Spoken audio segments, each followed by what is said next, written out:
Olá, eu sou Júlia Alcântara e você está assistindo ao Mulheres em Pauta, um espaço da TV Câmara para a gente debater assuntos importantes para a nossa cidade. E no programa de hoje, a gente vai conversar sobre a Lei da Violência Doméstica. Para isso, recebo a nossa convidada Ana Carmen de Souza Silva, ela que é juíza do Fórum e também juíza da Primeira Vara da Família aqui de Mogi das Cruzes. Seja bem-vinda, Ana.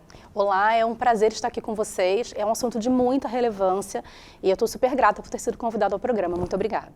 Bom, também aqui ao meu lado a vereadora Inês Paz. Olá, esse programa é muito importante porque nós vamos fazer o debate contra a violência doméstica e a gente sabe que avançamos muito, temos novidades ainda esse ano na alteração da Lei Maria da Penha, que eu acredito, né, que a doutora vai nos explicar, mas mesmo assim a gente há muito que avançar. Então vai ser um programa muito produtivo. Vamos lá. Certo, doutora, só para a gente iniciar, falar um pouquinho mais das suas formações, né? Além de graduada em Direito, também está cursando a pós-graduação em Direito da Família. Sim, atualmente eu curso a pós-graduação em Direito da Família no Instituto IBDFAM, bem renomado na área do Direito da Família, e essa atualização constante é muito necessária na vida do juiz, porque, como a vereadora bem falou, a legislação muda bastante. Esse ano mesmo temos novidades na Lei Maria da Penha, e então é muito necessária essa atualização para que a gente possa estar atuando dentro do que está mais novo aí na legislação, do que está vigorando. Perfeito. Então, antes da gente entrar, né, nas novidades mais a fundo, vamos tentar explicar melhor qual é a função da Primeira Vara da Família, né, dentro de uma cidade. Aqui em Mogi das Cruzes nós temos duas varas de família, então a primeira vara da família e a segunda, e essas varas recebem processos relacionados à família. Certo. Então são ações de divórcio, ações de reconhecimento e dissolução de união estável, também ações de pedido de alimentos, revisão de alimentos ou exoneração de alimentos. Então são processos relacionados à família, basicamente, né? Quando uma família não consegue resolver essas questões de maneira amigável, elas então precisam entrar na justiça para que seja resolvido. Muitas vezes tem o fim de um casamento e o ex-casal consegue conversar e definir tudo sobre a partilha de bens, sobre os alimentos para os filhos, sobre a guarda. Mas muitas vezes assim, essa discussão ela é necessária e eles não chegam numa solução. E aí então precisa vir um juiz e dizer, olha, a guarda do filho vai ser os alimentos vão ser em tal valor, a visitação, o regime de convivência vai ser de determinada forma. Né? Eu sempre brinco que a decisão do juiz é a pior que tem para o processo. Porque o juiz ele só sabe daquilo que os advogados trazem para o processo. Né? A vida das pessoas ela é muito rica e os advogados não conseguem trazer para o processo tudo aquilo que acontece. Sim. Então, quando as partes conseguem resolver elas mesmas, é sempre a melhor solução, é aquela que traz paz para aquele relacionamento. Perfeito. E né, muito também se fala sobre esse assunto, muitas vezes na internet, em discussões mais rasas, como se fosse algo superficial, né? Sim. É algo bem a fundo e uma decisão muito delicada também, né? Não tem um lado, né? Você tenta analisar a situação de maneira geral, conforme os advogados apresentam, como você falou. Na verdade, definir a situação de uma família, um regime de convivência de um pai ou de uma mãe ou uma guarda, é uma decisão muito grave, porque ela pode impactar no relacionamento desses filhos com os pais para o resto da vida. Então, a presença de um pai ou de uma mãe na criação de um filho é de fundamental importância. Por isso mesmo que a lei recentemente foi alterada, né, nosso código, trazendo como regra a guarda compartilhada. O objetivo foi que houvesse plena convivência do pai e da mãe com o filho, tirando aquela situação que acontecia muito antigamente, que a gente vai ouvir, que é o pai ver o filho de 15 em 15 dias. Sim. A guarda ser da mãe e o pai vê de 15 em 15 dias. Eu reputo isso muito ruim, porque o pai ele não está presente na vida do filho, por exemplo, no âmbito escolar, não conhece os amigos de porta de escola. E é muito importante aquela presença efetiva, tanto do pai quanto da mãe, na criação do filho. Isso pode ter impacto lá na frente. Depois. Isso acaba acarretando também, né, essa responsabilidade maior para a mulher, que já vem de um histórico bem grande também. Sim, com certeza. Existem diversos tipos de arranjo familiares e todos eles estão ok, desde que haja concordância do marido e da mulher. Né? O que não pode acontecer é um arranjo familiar imposto pelo homem com prejuízo da mulher. Então, muitas vezes eu vejo uma mulher que trabalha fora e ela também acumula as funções domésticas e as funções de educar os filhos. Então, ela que vai na reunião de escola, ela que leva o filho para a escola, ela que se equilibra com a roupa que tem para lavar, uma louça, uma comida que tem que fazer. E, além de tudo, ela trabalha. Então, assim, existe uma dupla jornada aí para a mulher e é muito pesado. Né? Sim. Mais uma vez, nós estamos debatendo nessa tecla, né, vereadora? Essas situações acabam acarretando também para a vida da mulher. Então, como nós temos falado, mesmo que não seja o tema específico de violência, a função da mulher ainda, por mais conquistas que a gente vem batalhando, e eu gosto sempre de reafirmar que são conquistas fruto de uma organização dos coletivos de mulheres, de uma organização da sociedade civil, porque a política, assim, a política institucional, elas não dão nada de graça. Você precisa batalhar, se organizar para isso. Por isso que é fundamental, nós mulheres, a gente sempre estar organizada para a gente conquistar. Porque essa desconstrução, né, da nossa sociedade, que está construída, como a gente fala, né, no machismo e no racismo, e a gente vê, né, em pleno século XXI, a gente tem visto recentemente, na nossa região agora, né, você viu, a gente estava até comentando a questão da cidade de Santa Isabel, fez aniversário e fez uma programação da Nega Malucas, pegando dois pontos, né, que a gente está fazendo um movimento contra, que é a questão do racismo e a questão do rodeio, a questão dos animais. Então, você veja, a gente, com todo ainda de organização, de leis que nós conquistamos, de investimento na questão educacional, a gente ainda não conseguiu desconstruir essa questão do machismo estrutural na nossa sociedade. Então, isso acaba pesando. Veja, né, nós estamos falando nessa questão da violência doméstica, a novela, agora a novela que está passando na TV Globo, não lembrando o nome, que a gente vê alguns capítulos, que pega a questão da violência, né? E a mulher, ela acaba sempre não fazendo a denúncia, quer dizer, ela tem a noção que o companheiro dela vai continuar fazendo a violência, mas ela acaba não denunciando. A novela passa isso, mas a gente sabe que na vida real acontece. Então, ainda é preciso, claro, importante políticas públicas, importante a lei, mas além disso, eu acho que é um trabalho que acaba perpassando por todas as secretarias, que é a questão de políticas públicas interligadas, educação, saúde, assistência social, da conscientização do que é uma violência, do que é os direitos da mulher, do que é o machismo na educação da criança. Às vezes a turma fala assim, olha, as mulheres, não é dados estatísticos, nós mulheres somos 50% da população. E nós mulheres que geramos outros 50%. Mas também a educação fica a maior parte na responsabilidade das mulheres. Então, por que as pessoas que às vezes da quinta jogam a responsabilidade para nós? Porque diz assim, por que vocês não educam os seus filhos não com o perfil, não ter esse perfil machista? Mas não é fácil, não é tão simples assim. Acho que envolve questões estruturantes, questão da vida, questão do emprego, envolve outras políticas maiores. Mas a gente está batalhando e conquistando. Então, por isso que é importante a gente sempre trazer à tona esse debate do machismo, do racismo, para a gente fazer o devido enfrentamento. Sim, e doutora, entrando agora na violência, né, propriamente dita, como se deu essa necessidade de criar uma lei para a violência doméstica e se a gente olhar nessa linha do tempo quando começou no Brasil esse movimento? A Lei Maria da Penha no Brasil, ela foi criada por pressões externas. Né? O nome da lei, que é Maria da Penha, é uma mulher que foi vítima de violência doméstica, né? Ela foi vítima de uma tentativa de feminicídio, né? E a gente fala de feminicídio, mas o feminicídio é um crime que foi introduzido, é uma qualificadora do homicídio, que foi introduzida na legislação só em 2015. Então, na verdade, a Lei Maria da Penha veio em 2006, mas a Maria da Penha é uma mulher que foi vítima de muitas tentativas de feminicídio, na última ela ficou paraplégica. Né? E então foi um movimento social, uma pressão internacional para que o Brasil tivesse uma legislação que punisse a violência doméstica. Então, a lei foi criada em 2006, mas, né, é muito antiga esse anseio da sociedade internacional e nacional. E a lei foi, desde então, ela vem regulamentando então, as situações de violência doméstica, trazendo medidas favoráveis para a vítima e trazendo também a criminalização do agressor, que antes não tinha. Né? Então, foi muito, assim, o que eu falo dessa criminalização porque foi o movimento da vinda da lei que propiciou um outro movimento da legislação do Código Penal de criação de crimes. Então, por exemplo, só para citar um exemplo, o crime de stalking, que se fala, né, dele, ele foi criado em 2021.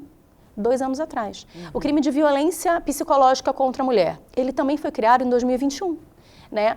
Um outro crime também muito recente que a gente pode falar que é de 2018, divulgação de cena de sexo da mulher, ou cena de nudez da mulher, né? Que ela faz intimamente com um parceiro dela, um namorado, e que depois termina o relacionamento, ele por vingança divulga. É um crime de 2018. Então veja que são crimes muito recentes. A Lei Maria da Penha veio em 2006, mas a importância da lei foi essa, ela veio e começou-se a falar do assunto. E aí começou-se a perceber o que é a necessidade de ter criminalização de condutas que antes não eram criminalizadas. Então o homem poderia fazer, a mulher chegava na delegacia e contava a história dela, por exemplo, uma situação de violência psicológica. Aí os que o delegado olha, ué, mas não tem previsão legal, não tem esse crime. Não tem esse crime. Será que então dá para aceitar o que ela está falando? Vou fazer um boletim de ocorrência, eu não vou fazer? Certo. Então é muito interessante. É importante, né, a gente colocar essa linha do tempo e até mesmo resgatar a história da Maria da Penha, né? Sim. Porque para a gente entender como é atual. Né? A gente está em 2023, 2006 também não tem um tempo tão grande assim. Não. E isso é um reflexo da sociedade que nós estamos estruturados. Sim, um reflexo muito grande. Basta dizer que eu me formei na Faculdade de Direito no ano de 2002 e fui estudar a lei depois, porque quando eu estava fazendo a faculdade não tinha essa legislação, não existia uma lei que previsse medidas protetivas favoráveis à mulher num contexto de violência doméstica, né? Não tinha uma definição legal. O que é a violência doméstica contra a mulher, né? A Lei Maria da Penha traz no artigo 5º a definição de violência doméstica contra a mulher, né? Mas assim, querendo fazer uma brincadeira com a vereadora, será que a vereadora sabe o que é essa violência doméstica contra a mulher? Eu estou falando isso porque o que a vereadora falou é muito relevante, de divulgar para a sociedade o que é a violência doméstica contra a mulher, né? O que configura isso? O que ela pode fazer numa situação dessa? Será que a mulher sabe? Então, nesse ponto da lei, é muito importante, ela trouxe muitas coisas, trouxe a proteção realmente e o mais importante de tudo, a gente colocou um nome para isso, né? Sim. Porque não dá para tratar esse monstro, né, sem realmente ter uma definição. Então, falando mais sobre essa definição da violência doméstica. O artigo 5º da lei prevê expressamente, ele fala que a violência doméstica e familiar contra a mulher é qualquer ação ou omissão que traga a morte da vítima, um sofrimento físico, psicológico, sexual e moral para a mulher, né? E ela traz em 3 situações distintas. O primeiro é no âmbito doméstico. Então, pessoas que coabitam ali juntas, sendo familiares ou não. Então, por exemplo, mesmo numa pensão ou num abrigo, se uma mulher for vítima de uma violência por um homem que coabita ali, mesmo ele não sendo da família, configura uma violência doméstica também. Então, o âmbito da moradia, o primeiro âmbito, moradia, domicílio comum. O segundo âmbito é no seio da família. Então, mesmo aquelas pessoas que não são da família, mas se consideram aparentados, certo, a lei também entende que incide o crime de violência doméstica, né? Então, também é nesse âmbito da família. E uma terceira situação, aí sim, é no âmbito do relacionamento íntimo, numa relação íntima de afeto. Muitas vezes as pessoas acham que só tem a violência doméstica no âmbito de um relacionamento íntimo de afeto, marido e mulher, né? Mas não é isso. A violência contra a mulher pode acontecer também, por exemplo, numa violência contra a avó, contra a filha, contra a irmã, contra uma empregada doméstica que vai na sua casa todo dia prestar lá um serviço dela. Também é considerada. E mesmo a mulher trans também é vítima de violência doméstica. Certo. Então, esses conceitos todos, né, que estão previstos na lei, às vezes não chegam no conhecimento público. Então, uma mulher, ela é vítima de violência doméstica, ela tem a proteção legal, mas ela não sabe. Sim, trazer clareza é realmente muito importante. E como essa violência pode se manifestar? Essa violência, o artigo 7º da lei traz para a gente as diversas formas de violência, né? Dentre elas, a mais grave é a violência física, e também é mais fácil de ser vista, porque, por exemplo, uma lesão corporal, ela deixa vestígios, né? Então, se a mulher levou um soco, um chute, um pontapé, ela fica com uma marca. É fácil para ela ir na delegacia, e a lesão corporal é um crime muito antigo, está previsto no Código há muito tempo. Né? Mas também tem a violência psicológica, que eu falei agora, é uma violência muito nova, já existe há muito tempo, mas foi criminalizada recentemente. Né? Temos a violência sexual também, a violência patrimonial e a violência moral. São esses 5 tipos de violência, né? Então, a violência patrimonial, por exemplo, ela se configura, você vê muito claramente, num crime de furto, ou num crime de no de dano, ou de apropriação indébita. É muito comum, às vezes, no fim de um relacionamento, por exemplo, um bem particular da mulher, ela comprou um carro antes de se casar. Esse bem, em regra, não se comunica com o marido. Às vezes, no fim do relacionamento, o marido pega esse veículo da vítima e continua usando esse veículo como se fosse dele. Isso é um crime de apropriação indébita, né? E às vezes a mulher não sabe que existe essa penalização, mas a lei prevê, então, esses 5 tipos de violência contra a mulher, e eu posso dar mais exemplos, mas eu não sei se você não, quer falar alguma coisa. Por favor, principalmente da violência psicológica, que eu acho que fica algo um pouco mais abstrato, né? Ainda gera bastante dúvida, da violência moral também. A violência física, né, como você já falou, é algo realmente que a gente consegue, é mais palpável, é mais fácil de identificar, e a sexual também. Mas agora entrando um pouco melhor na violência psicológica e na violência moral. A violência psicológica, ela está muito clara no crime de ameaça, que é um crime antigo, também previsto no artigo 147 do Código Penal, que, por exemplo, quando o homem chega para a mulher e fala, eu vou te matar. Isso é uma ameaça, né? Ela foi ameaçada de morte, é um tipo mais comum, pode ser da boca para fora, pode não ser, a gente não sabe, mas ela foi ameaçada, né? Eu vou te matar é uma ameaça clara e configura, um tipo de violência psicológica contra a mulher. Mas foram recentemente introduzidos no nosso ordenamento jurídico, né, no Código Penal, o crime de violência psicológica mesmo e o crime de stalking. O crime de stalking é a perseguição. Quando o homem persegue essa mulher, ele vai até o trabalho dela, ele persegue ela na casa dela, ele persegue na academia. Se ele sabe que ela vai na igreja, ele vai no mesmo horário do culto dela. Enfim, ele fica ali rondando ela, não permitindo que ela tenha liberdade na vida dela. Normalmente isso acontece, ou seja, durante o relacionamento para vigiar aquela mulher, ou seja, depois que o relacionamento acabou. Para ver o que ela está fazendo da vida dela depois que rompeu com ele. Também acontece. O crime de violência psicológica, ele traz uma humilhação da mulher, o isolamento da mulher, né? Impedir que a mulher tenha um pleno desenvolvimento dela, no dia a dia dela, quando o homem não é o mesmo que a perseguição, mas é como se ele também proibisse que ela tivesse a escolha dela para o dia a dia dela. Então ela é constantemente humilhada, o homem fala para ela, você não vale nada, tudo que você tem eu que te dei, você nunca vai conseguir ter um trabalho, ninguém vai gostar de você, você vai morrer sozinha. Isso é uma violência psicológica contra a mulher, muito grave. Mas, como eu falei, foi previsto recentemente, só em 2021. Sim. Né? Então, enquanto sociedade, ainda temos muito o que trabalhar para tornar isso realmente consciente e, de fato, dar o crédito que isso tem, né? Porque isso pode causar danos muito graves, né? Pode, com certeza. A autoestima da mulher, ela fica muito abalada e isso pode gerar marcas para o resto da vida dessa mulher. Pode ser que depois ela tenha muita dificuldade de ter um outro relacionamento. Como que ela vai confiar num outro homem, num relacionamento? Isso, ela pode transferir isso para os filhos dela. Sim. Se ela tiver uma filha mulher, ela pode transferir isso para a filha mulher, gerando uma dificuldade dessa filha mulher ter um relacionamento no futuro que seja equilibrado, né? Que não seja abusivo também. Então é muito grave. Acaba vendo isso se repetir, né? O ciclo de violência, ele se repete, né? Muitas vezes também a gente se questiona por que aquele homem é um agressor. Pode ser que ele já tenha vindo de uma família em que ele presenciou o abuso contra a mãe dele e ele então, de maneira inconsciente ou não, ele repete esse abuso. É o normal para ele. Sim, é o normal do ambiente familiar. Certo. Também você falou sobre o stalking.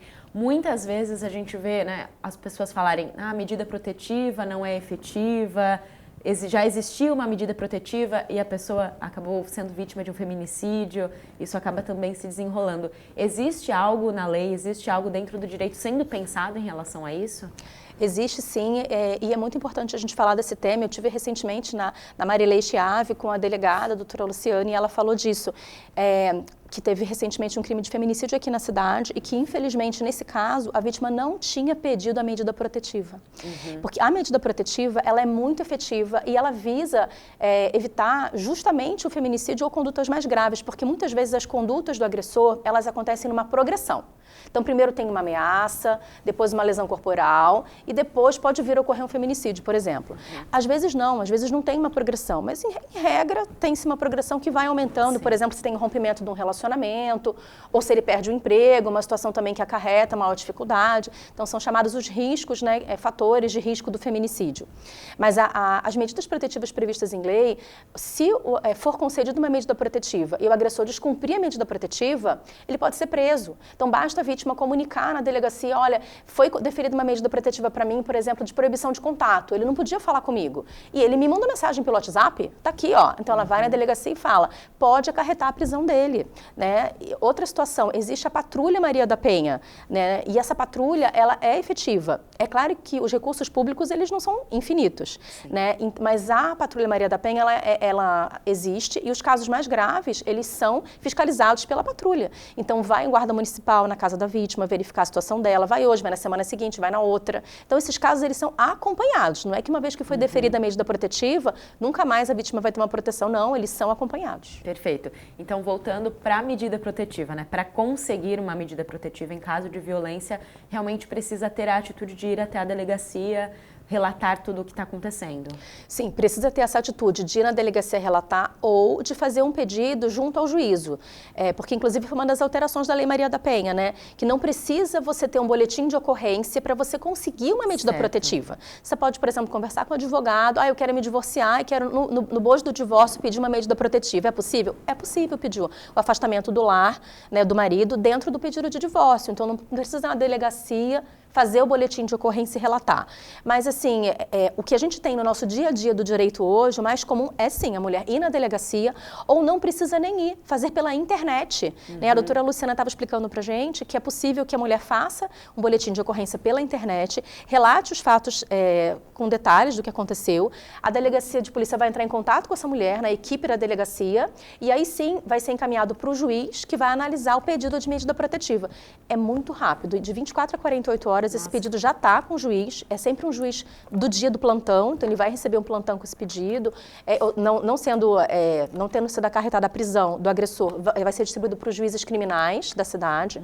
Né? Nós temos 3 juízes criminais que analisam as medidas protetivas aqui na cidade hoje, e normalmente de 24 a 48 horas já tem decisão. Bem rápido mesmo. É rápido. Bom, e daí a gente pode ver que isso já é o direito, né, olhando para a mulher, para essa situação, porque sabemos que é uma situação bastante delicada.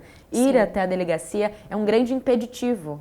Sim, e a gente sabe, falando sobre atualização, né, no início do programa, recentemente eu fiz um curso da Escola Paulista da Magistratura, muito importante, falando sobre isso, sobre pesquisas que mostram que em mais de 50% dos casos, ou em torno de 50%, as mulheres não vão à delegacia relatar. Então, ou seja, 50% das mulheres vítimas são as que chegam na delegacia para relatar os fatos. A gente tem aqueles outros 50% que nunca vão relatar, por medo, insegurança. Mas o que pode acontecer? E se eu dependo financeiramente dele, como que eu vou relatar esse fato? Eu vou ver do quê? Não vou ter comida, não vou ter um lugar de moradia, como a vereadora falou, e a política de assistência pública para essa mulher. Então, é muito grave. A gente sabe que para chegar, o primeiro passo da mulher é ela conseguir chegar na delegacia, ela fazer boletim de ocorrência. Porque a gente sabe depois que ela pode desistir. O crime de ameaça, por exemplo, né, só para as senhoras terem uma ideia, ele não anda sozinho. Se a mulher não representar, dizer, olha, eu vim aqui pedir a medida protetiva, mas eu quero representar ele, eu quero que ele seja processado por esse crime. Se ela não faz isso, não segue adiante. Diferente do crime de lesão corporal, que a lei entendeu que precisa seguir adiante, independente da vontade da mulher. Então, não depende da vontade dela, né? Mas a ameaça, por exemplo, depende. Sim, então realmente dá pra gente ver que o avanço, a lei está acompanhando, né, essa situação. Quais mais alterações a gente teve na Lei Maria da Penha?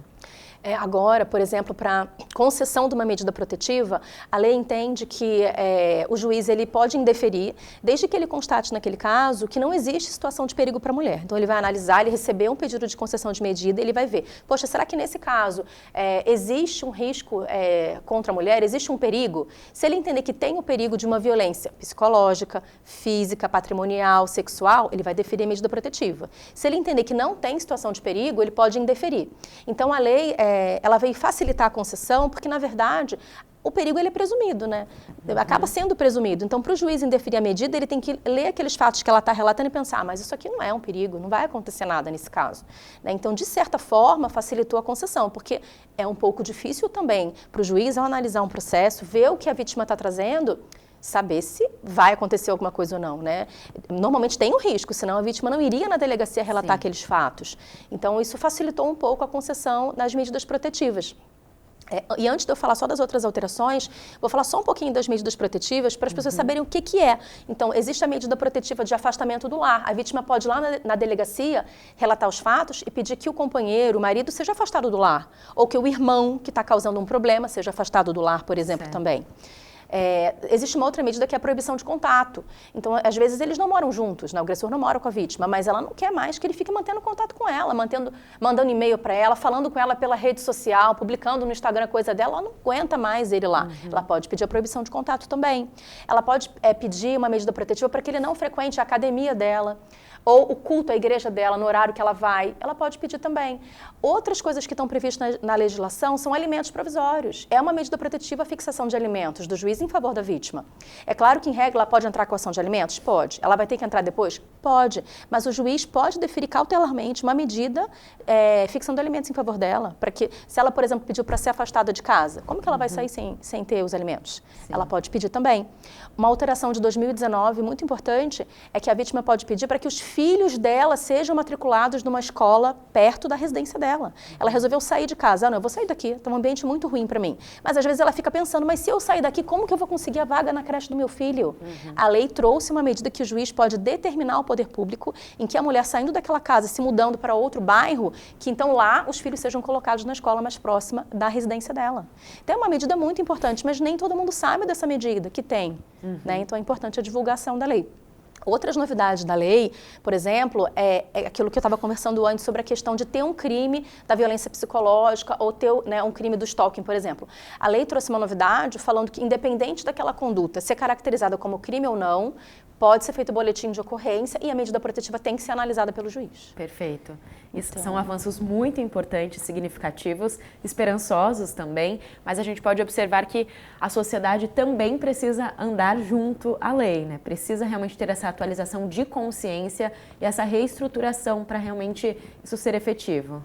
Não, com certeza. Tem duas medidas muito interessantes que também foram introduzidas no meio da pandemia na legislação, que trazem cursos para o agressor. Então, tem o acompanhamento psicossocial desse agressor, de forma individual ou em grupo, e ele também está inserido num programa, né, de apoio para ele. A lei trouxe essa novidade, mas veja, a lei criou isso, mas onde que vai ser esse grupo de apoio? Onde que ele vai ter o atendimento psicossocial? A lei trouxe isso visando quebrar o ciclo de violência, porque a lei não quer só punir o agressor, ela quer acabar com o ciclo de violência. Mas para acabar com esse ciclo tem que ter o quê?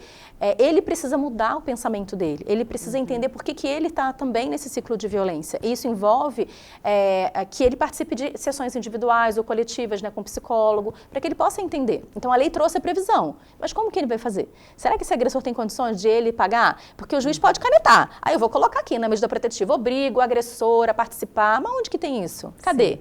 Né? Então, o poder público precisa também se atentar para essa situação e apoiar a legislação que existe, porque o juiz pode colocar no papel, mas vai ficar no papel. Como é que ele vai cobrar do agressor se ele mesmo não pode oferecer para um agressor esse curso? Então, são coisas que a lei trouxe. É que é importante saber que na cidade a gente tem um anexo da violência doméstica, que foi inaugurado no ano passado, e dentro do anexo vão ser criadas essas possibilidades todas, ele está sendo reestruturado, né? Está recebendo funcionários do tribunal, funcionários da prefeitura, enfim, está tendo uma organização, porque esses processos de violência doméstica, eles ficavam nas várias criminais da cidade. E agora, eles estão migrando para o anexo. Então, o anexo vai reunir todos os processos de violência doméstica. Certo, esse é o objetivo do anexo. É o objetivo. E só ali dentro agora vão tramitar. E aí, com essa estruturação do anexo, né, eu imagino que os próximos passos, né, de quem trabalha no anexo e do juiz coordenador do anexo, que é o Dr. Davi, da 2ª Vara Criminal aqui da cidade, ele vai se organizar para que haja esses cursos na cidade, né? Mas não depende dele também, depende, né, do poder público, é possível a gente ter isso. São várias situações, mas que realmente precisa existir. É possível fazer essa recuperação, essa reintegração desse homem também, desse agressor? Sem dúvida. Não, sem dúvida é possível e é o mais importante para que haja a quebra do ciclo de violência, porque o mais importante do que criminalizar é evitar novas ocorrências. Então, a gente precisa que haja essa organização social, né? Sim. Vereadora, a doutora falando, né, desses avanços é realmente algo que nos enche os olhos, né? Mas a preparação dessa estrutura precisa ser feita também. Então, com certeza. Primeiro, parabenizá-la, porque nós ficamos sabendo, porque a gente fez questão de fazer o convite e trazê-la aqui para o programa, uma idealizadora dessa questão do anexo, da violência à mulher. Porque as medidas, como ela foi colocando e discorrendo, porque na prática, a gente tem a lei, esses avanços que agora que fizeram na medida protetiva, é bastante importante, mas a gente precisa pensar, aquela mulher da periferia que às vezes não tem nem condições de acessar para fazer um boletim online. Então, há uma dificuldade. E nós vivenciamos aqui, falando bem da cidade de Mogi das Cruzes, eu fazia parte do Conselho Municipal, né, da Defesa dos Direitos da Mulher. Nós tínhamos um juiz, que eu não vou lembrar o nome dele, que ele, muito difícil de dar medida protetiva. Muito difícil. Com qual argumento? Argumento que, isso não é nada, isso acontece, isso é normal. E depois a vítima tinha as consequências piores. Então, eu me lembro que que a gente até falou assim, não, nós fizemos uma manifestação, um protesto, mandamos carta, porque não podia ficar. Então, essa consciência também de não levar em consideração o que a mulher passa, a necessidade da medida protetiva, então foi relegado, então isso é importante. A outra coisa que a gente vai batalhar, porque tivemos agora aqui federal de que as delegacias, né, das mulheres, elas sejam 24 horas. Mas o governo do estado de São Paulo que precisa regulamentar isto. E já ouvi do governo do estado de São Paulo que não vai ter essa regulamentação, que não vão ser para todas, porque isso implica, como a doutora colocou, a questão de orçamento. Mas a vida, eu vejo até a vida em primeiro lugar. Então, acho que precisava, sim, ter o investimento, porque a peça orçamentária, ela é uma peça técnica, mas além dela ser técnica, ela é uma peça política. Aonde você vai investir o orçamento? Então, se existe dentro aí, no poder público, uma preocupação com a vida da mulher, ele precisa fazer esse investimento.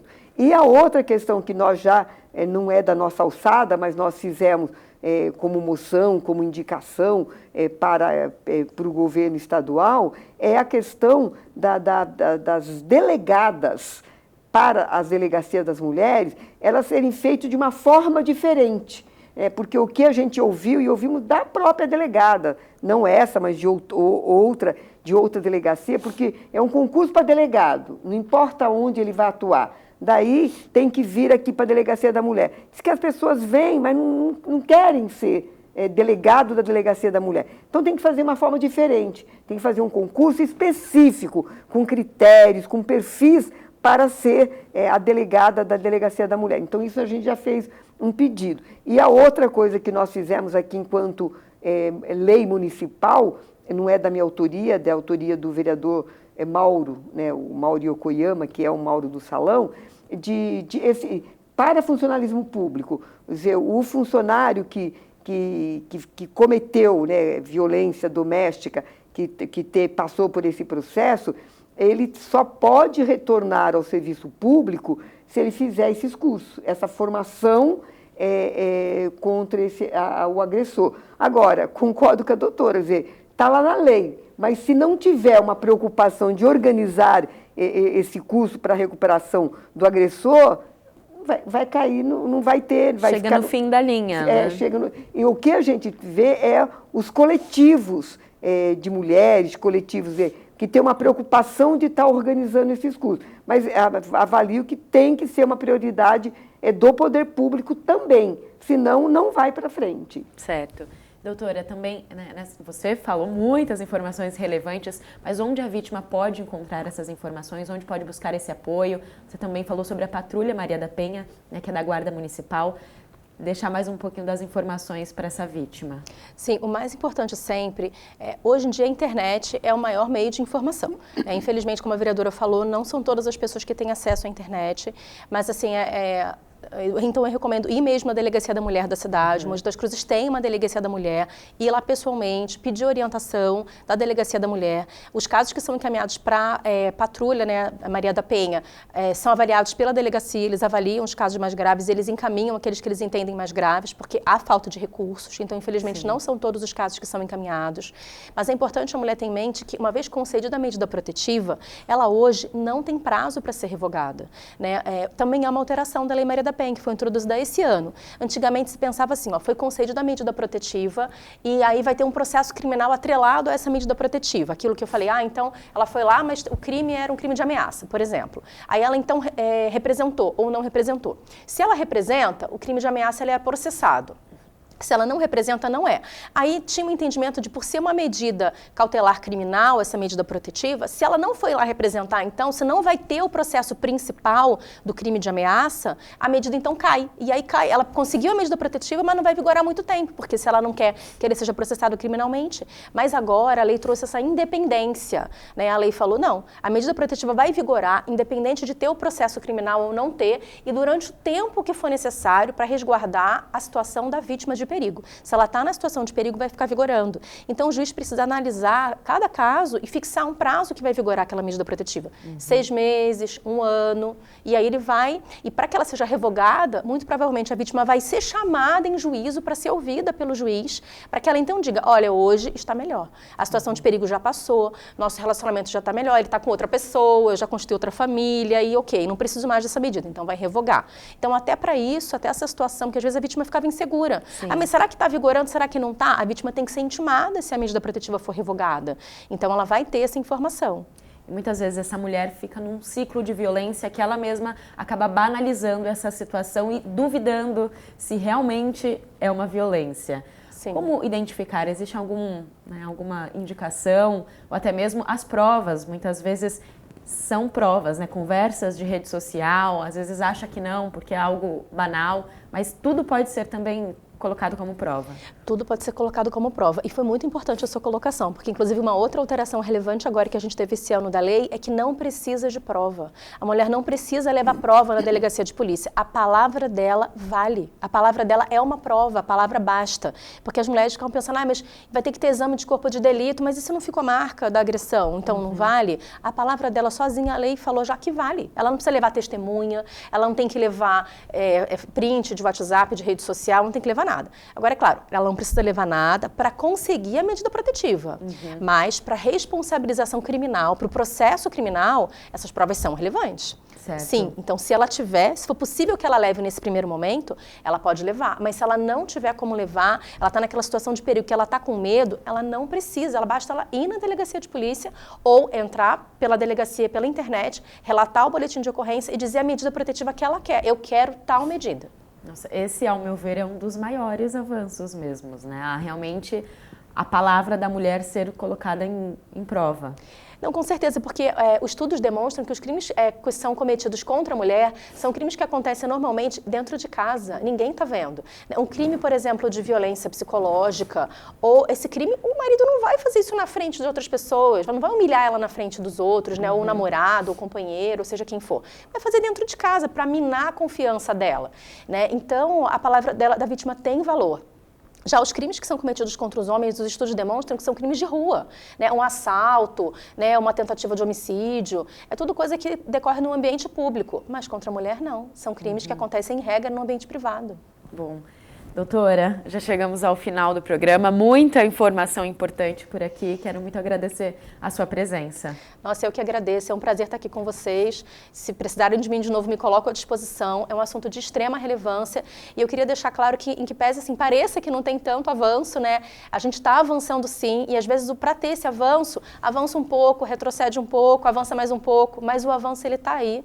E a gente vai fazer acontecer. Com certeza. E trazer essa clareza, né? Conversar, debater sobre o assunto também é uma forma da gente ir avançando, né? Chegar essa conversa em mais lugares. Bom, vereadora, obrigada pela presença. Eu que agradeço e, de fato, foram assim, muitas informações. E você, mulher que está nos acompanhando, é muito importante ter essas informações até para saber que você está sofrendo violência, porque, como foi dito, às vezes nós sofremos a violência, mas a gente não tem a consciência que nós estamos sofrendo essa violência. Então, qualquer coisa, procure, né, os órgãos responsáveis e vá à delegacia.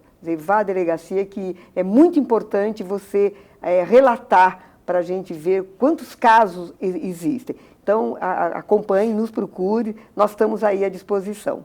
Certo, claro. Um obrigado especial a você que nos acompanhou. Convido também a debater esse assunto com outras pessoas, encaminhar esse programa para outras pessoas também. Mulheres em Pauta fica por aqui. Até mais.